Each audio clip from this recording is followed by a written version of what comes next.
Sebelumnya pernah saya sampaikan di pengajian sebelumnya bahwa rukun agama itu ada 3: iman, Islam, ihsan. Ibu-ibu ada yang ingat gak? Mudah-mudahan lupa ya. Ini pernah disampaikan tapi mudah-mudahan lupa ya, biar diulang lagi ya. Rukun agama ada berapa?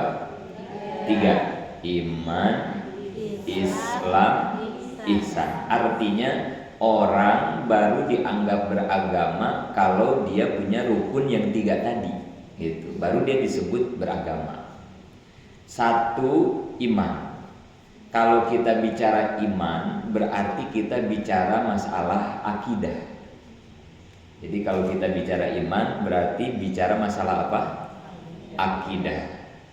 Kemudian kalau kita mau paham, mau ngerti, pengen bisa urusan akidah yang kaitan dengan keimanan kita, ilmunya disebut ilmu tauhid. Jadi kalau pengen ngerti masalah akidah, ngajinya harus ngaji ilmu tauhid. Nah ini salah satunya ini ya. Ini kitab Tijan Ad-Daruri namanya ya. Kitab Tijan Ad-Daruri akan membahas tentang ilmu tauhid. Gitu ya. 2, rukun agama itu Islam. Kalau bicara Islam, ini urusannya dengan ibadah. Jadi Islam dengan ibadah. Ilmunya yang mengatur tentang ibadah disebutnya ilmu apa? Fikih. Ya, ilmu yang ngatur tentang tata cara ibadah, ilmunya disebut ilmu fikih. 3, rukun agama itu ihsan. Ihsan ini kaitannya dengan apa? Akhlakul karimah. Akhlak, adab, etika. Ilmunya yang mengatur, menjelaskan tentang akhlak ihsan, ilmunya adalah ilmu tasawuf. Ilmunya tasawuf. Ini dasarnya ya, yang harus kita jadikan pegangan ya. Maka dari sini mempelajari ketiga ilmu ini hukumnya fardu ain. Ngaji tauhid, ngaji fikih, ngaji tasawuf, hukumnya fardu ain. Ibu-ibu, fardu ain itu apaan? Ada yang tahu fardu ain apaan? Kewajiban yang tidak bisa diwakilkan. Contohnya kayak apa? Fardu ain itu kayak apa contohnya? Salat 5 waktu. Bisa nggak salat subuh diwakilkan? Itu fardu ain. La yasqutul haraju an fi'lil baqi. Tidak akan bebas dosa atau kewajiban walaupun sudah dikerjakan oleh orang lain. Itu fardu ain. Kewajiban yang tidak bisa diwakilkan. Bahasa Inggrisnya apa? Notok, kasaban, saban, babatok. Nah, itu bahasa Inggrisnya ya. Jadi fardu ain itu adalah notok, kasaban, saban, babatok. Bahasa Sunda. Jadi kewajiban yang ditujukan ke setiap individu manusia. Babatok, maksudnya kepala ya. Jadi kewajiban per kepala gitu ya, per kepala. Beda sama fardu kifayah. Kalau fardu kifayah mah wajib, tapi bisa diwakilkan ya. Kalau fardu kifayah mah ya. Kayak apa contohnya fardu kifayah? Ngurus jenazah ya. Ngurus jenazah. Ngurus jenazah itu kalau di sini ada yang meninggal, itu menjadi kewajiban kita yang hidup. Kalau di kampung ini ada yang meninggal, di RT ini ada yang meninggal, maka satu RT, satu kampung wajib ngurus jenazah tersebut. Berapa kewajiban kita terhadap jenazah? Ada berapa? Kewajiban yang hidup terhadap yang meninggal ada berapa? Di sini suka ada yang meninggal nggak? Ini soalnya ditanya diem aja gitu ya. Saya khawatir di sini belum ada yang meninggal. Kalau di sini belum ada yang meninggal gak bisa ngejawab, wajar karena belum ada yang meninggal ya. Kalau ada yang meninggal, kewajiban kita yang hidup kepada yang meninggal berapa? Satu, apaan? Nyolawat? Bukan. Nyolawat bukan. Takziah bukan. Itu bukan kewajiban ya.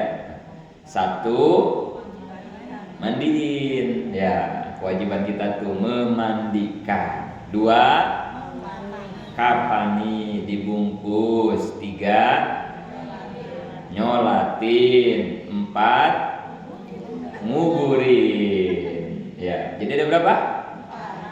Kalau udah nguburin pulang lagi nggak kita? Nah, berarti 5. Yang kelima pulang ke rumah masing-masing. Jangan diem di makam. 4 berarti ya, mandiin, ngapanin, nyolatin, ngubur. Itu kewajiban yang hidup kepada yang mati. Tapi itu wajibnya, pardunya pardu kifayah. Nggak harus semua orang sini ikut ngurus jenazah, perwakilan aja. Lagian kalau semuanya harus ngurus ribet ya. Tempat mandiin mayit itu nggak gede, di iniin pakai kain kan ya. Paling muat juga 4 orang ya. Kalau jadi fardu ain, waduh repot kita mandiin yang meninggal ya. Tempatnya kecil kan gak muat ya. Tempat ngapanin juga kecil. Yang paling repot pas nguburin. Wah itu repot. Kalau semua orang wajib ngubur mayit, lubangnya cuma 2 kali 1 meter kan ya. Masa kita mau turun bareng-bareng, gak muat ya. Makanya fardu kifayah. Tapi kira-kira pahala fardu ain sama pahala fardu kifayah gedean mana? Pahalanya ya. Ini kan sama-sama fardu ya. Bedanya fardu ain memang gak bisa diwakilin, fardu kifayah bisa diwakilin. Kira-kira pahalanya kalau dikerjakan gedean fardu ain apa fardu kifayah? Jawab aja gak apa-apa ya. Masing-masing aja ini mah gak apa-apa. Salah juga biarin aja ya. Gak ada ujian buat kenaikan kelas ini mah enggak ya. Menurut ibu-ibu aja ini mah ya. Gedean ngerjain fardu ain, pahalanya apa fardu kifayah? Fardu kifayah. Kalau fardu ain mah kewajiban masing-masing. Kalau fardu kifayah mah kewajiban bareng-bareng dikerjain sama kita. Jadi pahala mereka yang kagak ngerjain buat kita. Makanya kalau ada yang meninggal jangan pada takut ya. Harus pada pengen ngurusin orang meninggal. Cuman rada ribet juga ini ya. Kalau ada yang meninggal, aduh saya mah kalau ikut mandiin suka ingat 3 hari emang gak bisa tidur kan. Kalau yang takut mah takut kan ya. Kalau takut kan kagak ada obatnya, susah ya. Memang ini repot juga ya. Tapi kalau emang kita mau mah harusnya harus pengen ngurusin jenazah itu karena pahalanya gede banget gitu ya. Pahalanya gede banget ya. Dimana lagi kalau yang takut jangan dipaksain ya, nanti nggak bisa tidur soalnya bahaya ya. Gara-gara mandiin mayit jadi nggak tidur 3 hari kan repot jadinya. Tapi pahalanya luar biasa.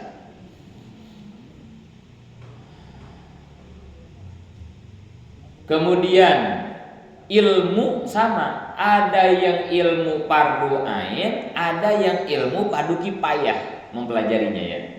Kalau yang ilmu fardu ain 3 doang, tauhid, fikih, tasawuf. Kalau yang fardu kifayah contohnya seperti ilmu nahwu sorof, ilmu falak, ilmu paroid. Nah itu mah di pesantren dah ya. Kita mah ibu-ibu mah udah kelewat dah, nggak usah dah itu mah ya. Biarin itu diwakili sama santri aja di pesantren ya. Ngaji jurmiyah, ngaji nasrib, wah puyeng ibu-ibu mah ya.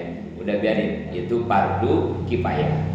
Jadi sekampung nggak usah ngaji semua fardu kifayah. Tapi kalau tauhid, fikih sama tasawuf, bapaknya kudu ngaji, emaknya kudu ngaji, anaknya kalau 5-limanya kudu ngaji. Karena hukumnya fardu ain, kayak sholat 5 waktu, nggak bisa diwakilin. Udah kamu aja bu ngaji, bapakmu nggak usah, dosa bapaknya itu. Atau kamu aja nak ngaji, ibu sama bapakmu udah tua, dosa ibu bapaknya. Kalau nggak ngaji tauhid, nggak ngaji fikih, nggak ngaji tasawuf. Tapi ingat ya bu ya, kewajibannya ngajinya nih. Yang wajib ngajinya ya. Kalau bisanya wajib nggak? Bisanya, ngartinya, pahamnya wajib nggak? Enggak ya. Pokoknya penting ngaji aja. Tapi kan tadi kita ngedoa, Robbi jidni ilma warzuqni fahma. Mudah-mudahan dikasih rezeki paham. Walaupun udah pada tua kita ngaji, tapi pengennya mah dikasih paham. Tapi nggak paham juga nggak apa-apa. Pokoknya waktunya ngaji sama Ustadz Yazid ikut aja, karena ini bagian ngaji tauhid. Bagian ngaji sama Umi Ucu fikih ikut aja, ngerti kagak ngerti ikut aja hadir ke sini. Itu sudah cukup menggugurkan kewajiban kita. Orang-orang pada buka buku, buka aja bukunya udah gitu ya. Orang-orang lihat saya dijelasin dengerin. Ntar pulang ngaji mau ngerti mau kagak nggak ada urusan. Sabtu besok datang lagi, itu wajibnya mau begitu aja gitu ya. Tapi mudah-mudahan kalau kita ngaji serius didengerin dinas, mudah-mudahan kita paham kan itu ya. Karena kita juga pengen kalau mancing teh pulang bawa ikan kan begitu ya. Kalau mancing pulang kagak bawa ikan makan punya laki mancing pulang bawa pergi bawa joran, pulang bawa joran, ikannya mana? Kesel kita juga ya. Sama ngaji kayak ya, ngaji nggak ngerti-ngerti kayak orang mancing kagak dapat ikan gitu ya, kurang semangat ngajinya. Jadi mudah-mudahan mah kita juga dikasih paham. Tapi ingat kewajibannya ngaji gitu ya. Kemudian dari 3 ilmu ini, tauhid, fikih dan tasawuf, ini juga nanti ada urutannya lagi. Urutan ngajinya, mana dulu yang harus dipelajari? Yang paling pertama dipelajari adalah ilmu tauhid. Urutannya begitu Bu ya. Jadi pertama harus ngaji dulu ilmu tauhid. Kalau ilmu tauhidnya beres, baru ngaji ilmu fikih. Fikihnya beres, baru nanti ngaji ilmu tasawuf. Urutannya begitu. Tapi kalau di kita di sini nggak apa-apa lah. Saya bagian tauhid, nanti istri besok bagian fikih, dibarengin, nggak apa-apa, biarin ya. Yang jelas secara urutan mah harusnya tauhid dulu sampai paham, baru nanti ngaji fikih, baru nanti selesai ngaji tasawuf. Karena kalau boleh diumpamakan, tauhid itu bagaikan pondasi, kalau fikih itu bagaikan tiang, kalau tasawuf itu bagaikan hiasannya. Kalau di bangunan mah begitu ya. Jadi tauhid itu bagaikan pondasinya, kalau fikih tiang-tiangnya, kalau tasawuf ornamen hiasannya, seperti itu. Jangan sampai ngaji tasawuf duluan, ngaji tauhidnya belum. Wah ini bahaya ya. Tasawuf diduluin, tauhidnya gak ngerti, bahaya. Kayak orang bawa lukisan tapi rumah kagak punya, kalau gitu ya. Ntar lukisannya mau ditaruh di mana? Rumahnya juga belum ada. Nah, kayak begitu jadinya. Jadi urutannya tauhid dulu, fikih baru tasawuf, gitu ya. Baik, halaman 1 dilihat di bukunya halaman 1. Kita baca bareng-bareng. Bismillahirrahmanirrahim. Kita mulai ngaji kitab Tijan pada siang hari ini dengan membaca bismillah, dengan harapan sesuai harapan pengarang kitab kita dimudahkan di dalam mempelajari kitab ini. Kemudian ilmu yang kita dapat mudah-mudahan dijadikan ilmu yang berkah dan manfaat, sehingga bisa kita amalkan bersama-sama. Dan yang tidak kalah penting, mudah-mudahan mulai siang ini kita ngaji, kita pengen ngaji kitab ini sampai tuntas, sampai beres gitu ya. Panjang umur, sehat, kita bisa hatamkan, bisa kita tamatkan pembelajaran kitab Tijan ini dari awal sampai akhir. Amin. Alhamdulillah. Kita baca Fatihah dulu. Mudah-mudahan dimudahkan, dilancarkan, dan kita bisa selesaikan kajian ini dengan sebaik-baiknya. Amin. Al-Fatihah. A'udzubillahi minasyaitonirrajim. Bismillahirrahmanirrahim. Alhamdulillahirabbil alamin. Ar-Rahmanir-Rahim. Maliki yaumiddin. Iyyaka na'budu wa iyyaka nasta'in. Ihdinas siratal mustaqim. Siratal ladzina an'amta 'alaihim ghairil maghdubi 'alaihim waladdallin. Amin. Bismillahirrahmanirrahim. Penjelasan itu ya di bawahnya. Musonib atau pengarang kitab ini memulai tulisan mengarang kitab Tijan ini dengan membaca basmalah. Alasannya apa? 1. Bermaksud mencontoh kitab Al-Quran. karena Al-Quran dimulai dengan basmalah. Jadi ibu-ibu, kitab ini diawali dengan Bismillahirrahmanirrahim. Kita juga tadi ya sama memulai ngaji ini dengan Bismillahirrahmanirrahim. Kenapa? Alasannya satu, karena mengikuti Al-Quran. Al-Quran itu kan diawalinya dengan Bismillah ya. Bahkan setiap surat di Al-Quran semua diawali dengan Bismillah, kecuali satu surat ya. Surat apa yang nggak boleh baca Bismillah? At-Taubah, Al-Baro'ah, nggak boleh ya. Kalau kita baca At-Taubah, surat Al-Baro'ah, jangan baca Bismillah, baca ta'awudz aja ya. A'udzubillahi minasyaitonirrajim, langsung baca At-Taubah, jangan Bismillah. Kenapa? Karena Bismillah itu kalimat kasih sayang. Bismillah mah ya. Bismillah itu artinya apa? Bismillahirrahmanirrahim artinya dengan menyebut nama Allah yang maha pengasih lagi maha. Ada dua sifat, Rahman dan Rahim, pengasih dan penyayang. Sedangkan At-Taubah, surat At-Taubah itu menjelaskan tentang peperangan. Kalau peperangan kan kejam, sadis, namanya juga perang ya. Maka nggak matching, nggak cocok kalau kalimat kasih sayang disandingkan dengan surat peperangan. Makanya jangan baca Bismillah, baca ta'awudz aja. Kalau ta'awudz mah kan berlindung ya. A'udzubillahi minasyaitonirrajim. Artinya apa? Aku berlindung kepada Allah dari godaan setan yang terkutuk atau yang dirancang. Nah itu ya. Jadi satu surat doang At-Taubah yang nggak boleh baca Bismillah. Yang lainnya mah semua diawali dengan Bismillah.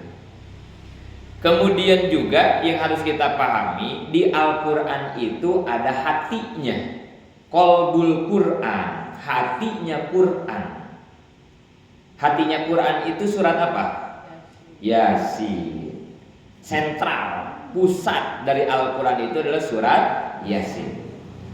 Makanya kita baca Yasin mulu kan ya. Apa-apa teh Yasin mulu, karena lebih unggul padilahnya. Bukan yang surat lain tidak unggul, tidak. Al-Quran mah semua juga unggul mulia. Tapi Yasin Allah tinggikan padilahnya.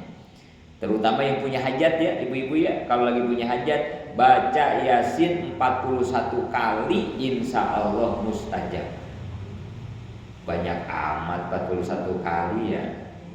3 kali aja kita nunggu Saban udah aduh ya. Ya. Bagusnya mah segebragan gitu ya. Boleh, benar. Benar. Ini ibu-ibu ada 40 orang nih, 41 orang. Kita baca nih bareng-bareng Yasin. Tapi dikhususkan untuk satu hajat. Satu apa nih hajatnya apa dulu gitu ya. Satu orang misalnya satu hajat gitu ya, supaya ibu anu sehat misalnya gitu ya. Kita khususin aja ke situ. Sama begitu juga boleh gitu ya. Boleh itu dibaca oleh 41 orang. Nah gitu ya. Tapi kalau mau dibaca sendiri juga boleh, 41 orang langsung. Iya. Atau kalau emang nggak bisa langsung dicicil, nggak apa-apa. Dicicil nggak apa-apa. Cuma nanti mustajabnya ijabahnya dicicil juga ya sama Allah ya. Nggak mau juga gitu ya. Ijabahnya pengen buru-buru, baca Yasinnya dicicil ya. Nah, kalau bisa mah langsung. 41 kali berapa jam ya?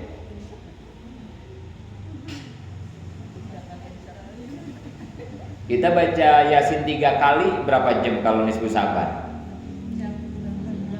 1 jaman deh ya? Enggak sampai deh ya? 1 jam bisa 4 kali deh ya? Nah itu sekitar segitu dah. Apalagi kalau yang bisa cepat lancar, mungkin bisa lebih cepat. Makanya ya kalau enggak 41 juga kita kadang ya sekali kadang gitu ya. Itu kita tawasul dengan qalbul Quran, mudah-mudahan hajat-hajat. Nah gitu maksudnya. Kedua, Quran itu punya induknya disebutnya Ummul Quran ya. Ummul Quran surat apa itu? Al-Fatihah ya. Itu disebutnya induknya Al-Quran. Makanya kalau nggak sempat baca Yasin, biasanya kita baca Fatihah. Fatihah juga sama. Ini kalau mau diamalkan cuman tidak 41 kali kalau Al-Fatihah ya. Bisa 400, bisa 4000 Al-Fatihah gitu ya. Untuk hajat lah, untuk hajat kita itu bisa diamalkan untuk surat Al-Fatihah. Sebetulnya Al-Fatihah ini dinamakan induk karena dia itu meringkas Al-Quran yang 30 juz. Jadi diringkasnya di Fatihah itu ya. Makanya disebutnya induk, Ummul Quran. Dari Al-Fatihah ternyata diringkas lagi kepada satu ayat yang disebut dengan ayat Bismillahirrahmanirrahim. Jadi Bismillah itu mencakup satu Quran, hakikatnya mau begitu ya. Makanya kalau Yasin gak sempet, Fatihah gak sempet, atuh baca Bismillah gitu ya. Baca Bismillah, mau ngapa-ngapain baca Bismillah. Barokah Bismillah, mudah-mudahan hajat-hajat kita dikabul gitu. Bismillah. Karena Bismillah itu rangkuman dari Al-Quran. Nah, makanya di sini juga musonib mengawali kitab ini dengan Bismillah. 2. Kenapa dengan Bismillah? Karena mengamalkan hadis Nabi. Ini alasan nomor 2. Kita baca bareng. Kullu amrin jibalin la yubda'u bihi bismillahirrahmanirrahim fahuwa aqta'u au ajamu au abtaru. Ini hadis. Segala sesuatu yang baik bila tidak dimulai dengan bismillah maka tidak ada barokahnya ya. Jadi kalau mau melakukan yang baik maka harus diawali dengan bismillah. Kalau nggak bismillah nggak barokah, nggak sempurna. Mau makan bismillah, mau tidur bismillah, mau sholat bismillah, mau ngaji, semua yang baik-baik ya.